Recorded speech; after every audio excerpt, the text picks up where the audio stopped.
Ich lese und bekomme so viele Irrtümer über Selbstregulation mit, dass ich gedacht habe, ich muss jetzt ein Video machen und ich bringe dir 10 große Irrtümer über Selbstregulation und Nervensystem im Kontext von Trauma. Ich bin Gabriela.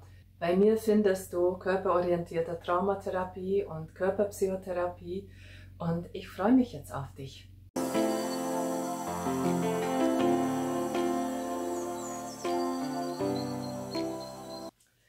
Der erste Irrtum lautet, Nervensystemregulation ist eine bewusste Entscheidung.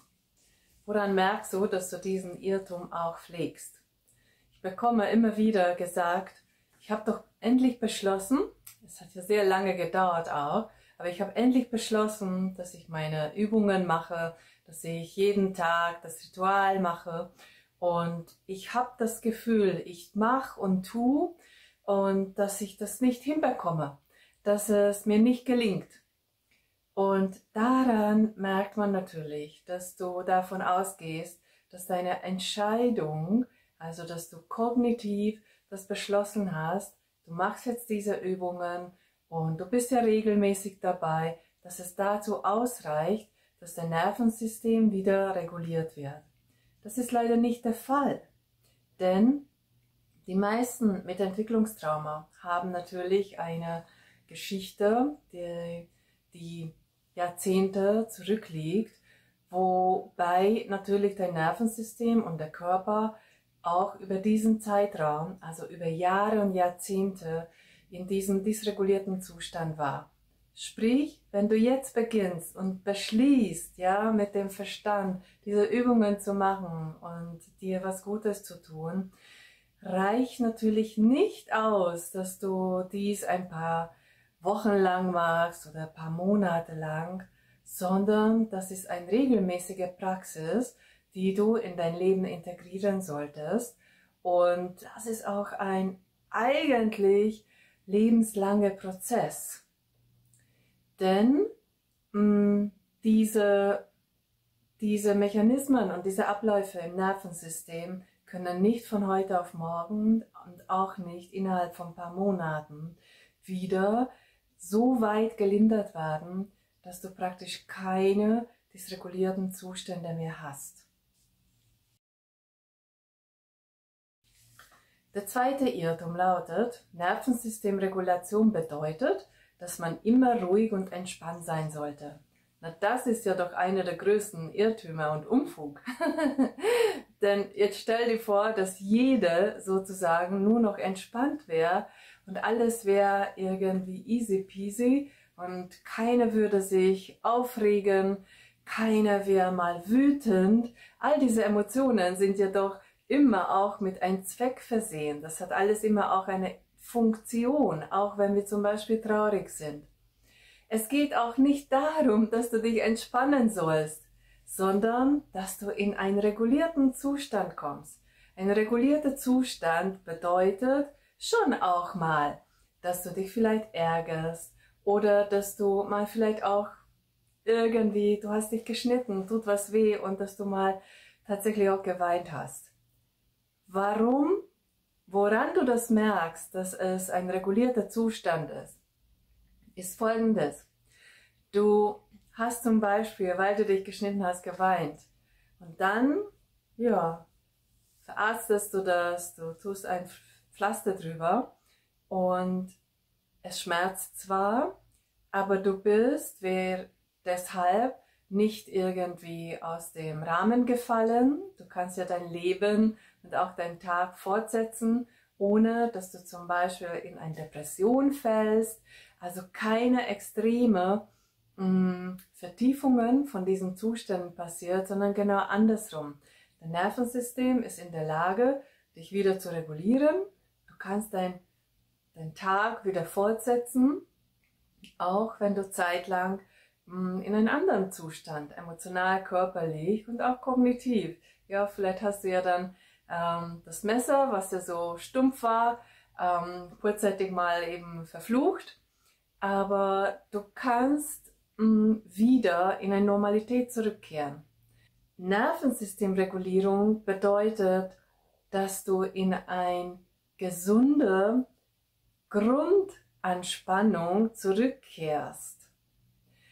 Nervensystemregulierung bedeutet nicht, dass du ständig entspannt sein musst, dass du ständig in irgendein, ja, vielleicht tiefere Gelassenheit oder in einen Zustand, wo du vielleicht während Meditation, was du erlebst, sein musst, sondern in ein gesunder, aktiver Zustand musst du zurückfinden.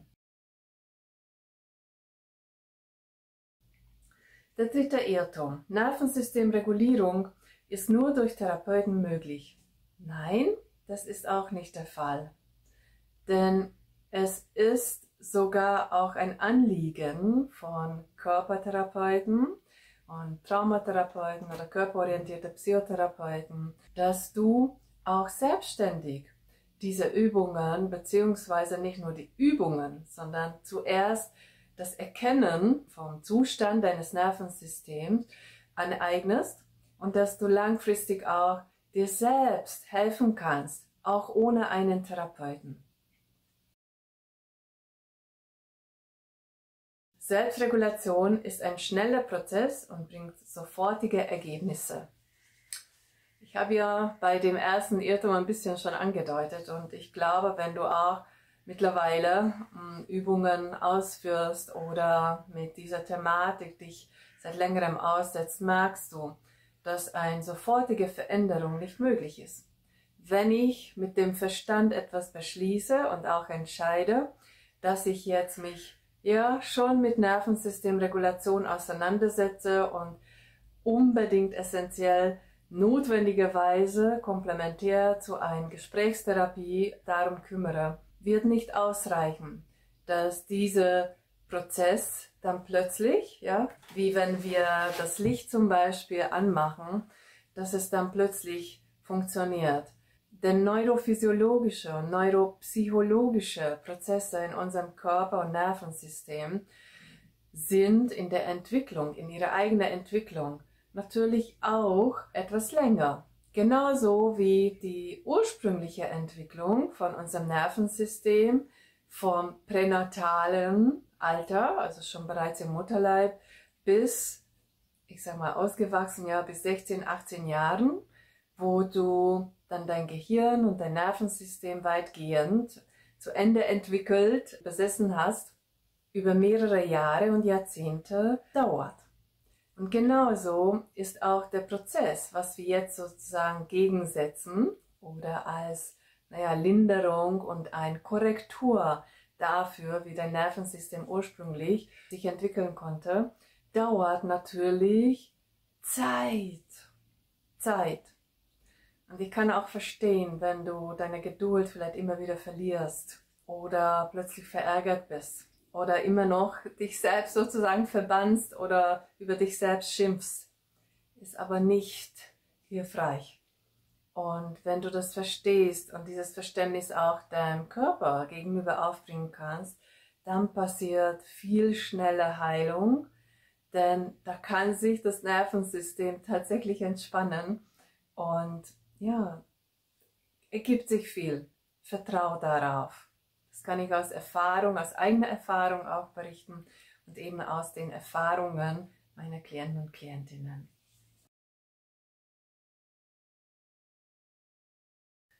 Der fünfte Irrtum lautet, man kann sein Nervensystem einfach ignorieren und weitermachen wie bisher.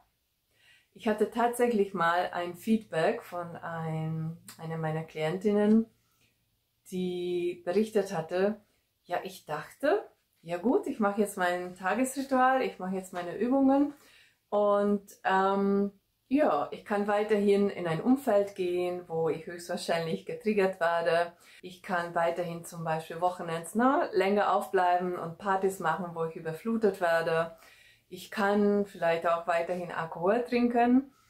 Da schützt mich fortan, mein Tagesritual. Das ist ein fataler Irrtum. Also, wenn ich alles, was meine Lebenssituation und Lebensführung betrifft, nicht verändere und denke, dass das alleine dadurch, dass ich jetzt gewisse Übungen mache, sich das schon so kompensiert und sich das so ausgleicht. Das stimmt leider nicht. Denn wenn du weiterhin in ein Umfeld zum Beispiel, ob das jetzt von der Ursprungsfamilie, jedenfalls von den Tätern ist, wo du dort weiterhin verkehrst oder an deinem Arbeitsplatz, wo vielleicht auch Mobbing war, dein Nervensystem wird es merken und du bist immer wieder auch in einem getriggerten Zustand. Also wenn du auch das, was du vielleicht durch dein Tagesritual mal erreichst, als regulierter Zustand, verlierst du sofort wieder, wenn du in so einem Umfeld bist. Genau ist der Fall auch, wenn du weiterhin dein Lebensstil nicht veränderst und dein Leben so fortführen möchtest wie bisher. Das wird so nicht funktionieren. Das ist etwa zu vergleichen, wie wenn du denkst, dass du dich mit einem Sonnenmilch Schutzfaktor 50 einschmierst und eincremst und dann reicht das für den ganzen Tag. Wir wissen ja, dass es nach einer gewissen Zeit, nicht wahr, innerhalb von einer Stunde oder sowas, dieser Schutzfaktor auch verloren geht. Also ich müsste es wieder nachpflegen, beziehungsweise dass dieser ursprüngliche Schutz auch nur zeitbegrenzt ist. Und wenn ich den ganzen Tag über dann in der prallen Sonne bin, natürlich bekomme ich nicht nur Sonnenbrand, sondern auch noch einen Sonnenstich. Und es wird auch Haut natürlich fatal sein, wenn dieser Sonnenbrand schon das 20. Mal passiert. Und kriege ich natürlich auch mit höherer Wahrscheinlichkeit irgendwelche Muttermale oder irgendwelche Veränderungen auf der Haut. Denn der Körper versucht sich zwar zu wehren, auch wenn nicht adäquat kann, aber so ein vorübergehend angedachter Schutz, was ich immer wieder auch auffrischen sollte, beziehungsweise gleichzeitig mich natürlich vor extremen und schädlichen Faktoren schützen muss, mich nicht bewusst aussetzen sollte, dann nur dann funktioniert, wenn ich die Rahmenbedingungen auch dabei beachte. Genau. Ja, der 6. Irrtum. Selbstregulation führt zu völligen Schmerzfreiheit, emotional wie somatisch. Viele haben die Erwartung, dass wenn sie jetzt Übungen machen, wenn sie regelmäßig auch ihr Nervensystem tracken und auch sogar die Zustände ihres Nervensystems recht gut identifizieren können, erkennen können und adäquat zum Beispiel intervenieren. Aber dass diese Übungen und Selbstregulationstechniken auch alle Schmerzen aus dem Körper weichen lassen und auch unsere emotionalen Schmerzen, dass ja nie mehr kommen. Das ist leider nicht möglich. Denk nur daran, dass alleine, wenn du einen Trigger urplötzlich hast, nicht weil du dich gewollt oder aus Unachtsamkeit sowas ausgesetzt hast, sondern weil wir es eigentlich nie berechnen können, wann genau ich getriggert werde. Aber wenn du zum Beispiel genau wieder so ein Triggerzustand bist und dein emotionaler Flashback natürlich ursprüngliche emotionalen Schmerz wieder an die Oberfläche spült, es ist nicht irgendwie vollkommen auszuschließen. Und wir werden immer wieder auch noch Schmerzen erfahren. Aber viel wichtiger ist es dabei, dass wenn es passiert, dass ich dann weiß, wie ich mich wieder regulieren kann und wie ich diesen Schmerz wieder lindern kann. Genauso ist es auch somatisch. Viele haben chronische Schmerzen als Traumafolgen. Und es ist natürlich möglich, zum Beispiel auch durch Atemtechniken, Migräneattacken auch in der Intensität zu lindern oder auch Bluthochdruck kannst du durch regelmäßiges Üben zum Beispiel senken. Wirklich viele Möglichkeiten, wie du durch somatische Übungen die Schmerzen linderst oder auch, dass du vielleicht schmerzfrei mal Phasen hast. Aber dass es vollkommen weg ist, das kann leider nicht garantiert werden. Irrtum 7. Nervensystemregulation ist die Aufgabe meines Partners. Ich hatte auch tatsächlich solche Nachrichten bzw. Berichten schon erlebt, weil sobald jemand im Rahmen des Erlernens von Selbstregulation auch den Begriff Koregulation mitbekommen hat, von da an erwartet hatte, dass jetzt dann der Ehepartner sozusagen diese Rolle für Koregulation übernimmt. Das können wir natürlich nicht tun. Wir können ja hoffen, dass der Partner und die Partnerin mit Verständnis und Wohlwollen und mit liebevollem Umgang uns begegnet. Aber die Verantwortung dafür, dass ich mich selbst reguliere und dass ich mir vielleicht auch Koregulation auf eine Art und Weise besorgen kann, damit es vielleicht leichter funktioniert und leichter klappt, kann ich nicht erwarten. Ich kann sicherlich mit dem Partner, mit der Partnerin darüber sprechen oder dass man sich vielleicht auch verabredet zu einer Umarmung oder dass ihr vielleicht das auch bespricht und vereinbart, wenn es zu solchen Situationen kommt, wo du Koregulation benötigst, was ihr beide dann tut oder was er oder sie für dich tun kann. Aber die Verantwortung liegt bei dir und du kannst nicht von anderen erwarten, dass sie für deine Gesundheit im Nervensystem aufkommen und wichtige Rollen oder Aufgaben übernehmen. Denk auch daran, dass Tiere oder auch die Natur sehr, sehr gute Koregulatoren sind.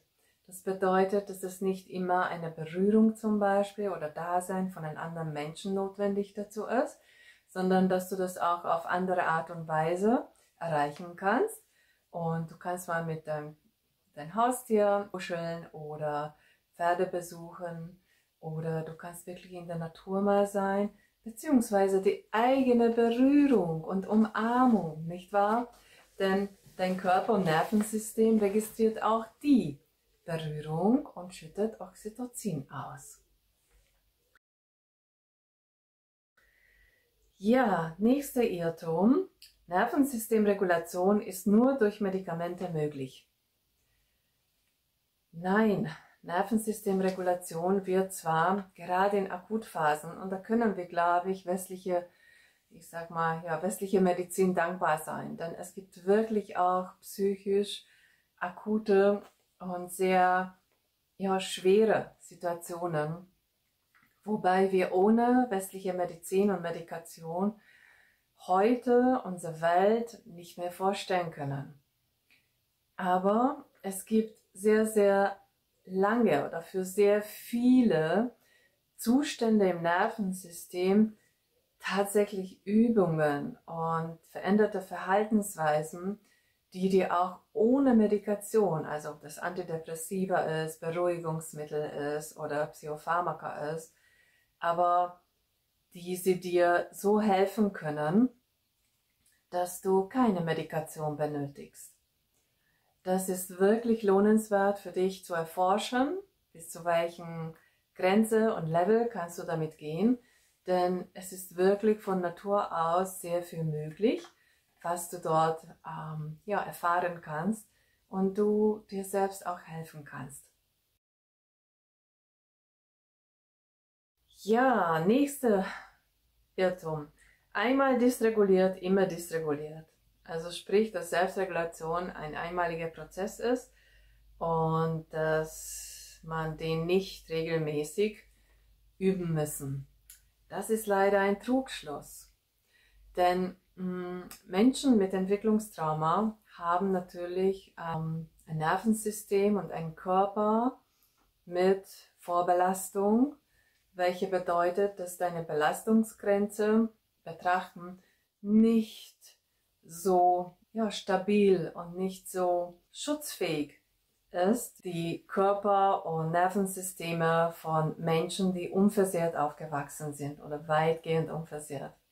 Das bedeutet, dass diese Präposition, was du dort dadurch hast, und diese Verletzbarkeit und Vulnerabilität nicht auszublenden gilt, sondern wenn wir nachhaltig hier vieles in unserem Körper- und Nervensystem erreichen möchten, praktisch für täglich geraten ist und dass du das wirklich regelmäßig machen musst. Es reicht auch nicht, wenn du zweimal die Woche Yoga machst oder sowas Oder dass du sagst, okay, wenn es mir mal, da ist mir mal wieder schlecht gegangen, ja, da ist ja meistens, das ist ja auch so wie mit Diäten, oder? Oder eben über Silvester. Dann gibt's ja dann eben diese große Versprechen und ja, und dann mache ich das und so und so. Weißt du, es geht nicht darum, dass du jeden Tag 1,5 Stunde dafür aufwendest. Aber wenn du jeden Tag nur 5 bis 15 Minuten etwas machst als Check-in sozusagen für den Tag und dass du deinen Tag auch anders beginnst und mit Übungen, die für dein Nervensystem zusammengesucht worden sind oder was für deine Tagesform gerade passt und dein Tag damit startest. Das ist eigentlich dein Geheimnis.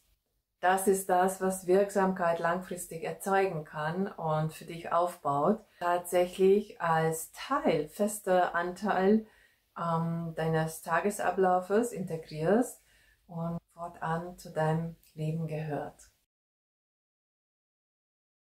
Ja, und der letzte Irrtum, Selbstregulation bedeutet, dass man alleine zurechtkommen muss.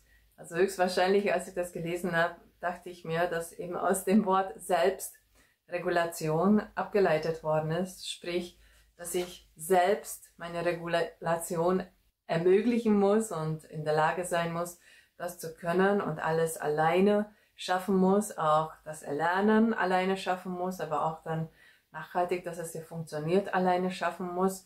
Nein, das bedeutet es natürlich nicht. Es gibt wirklich Möglichkeiten, wie du diese Fähigkeiten du sehr gut erlernen kannst, nicht nur durch Kurse, aber auch durch körpertherapeutische Begleitung und natürlich, dass danach du selbst dann die Aufgabe dafür übernimmst. Aber das ist nicht ein etwas, wo du vollkommen alleine gelassen wirst, sondern genau das Gegenteil. Ja, 10 große Irrtümer über Selbstregulation. Welche der Irrtümer waren dir auch bekannt? Oder welchen der 10 hast du für dich jetzt plötzlich entlarven können? Ich bin ganz, ganz gespannt, welche Erfahrungen auch du mit Selbstregulation und Entwicklungstrauma gemacht hast und freue mich auf deine Rückmeldungen und wünsche dir alles Liebe. Bis zum nächsten Mal. Gabriela.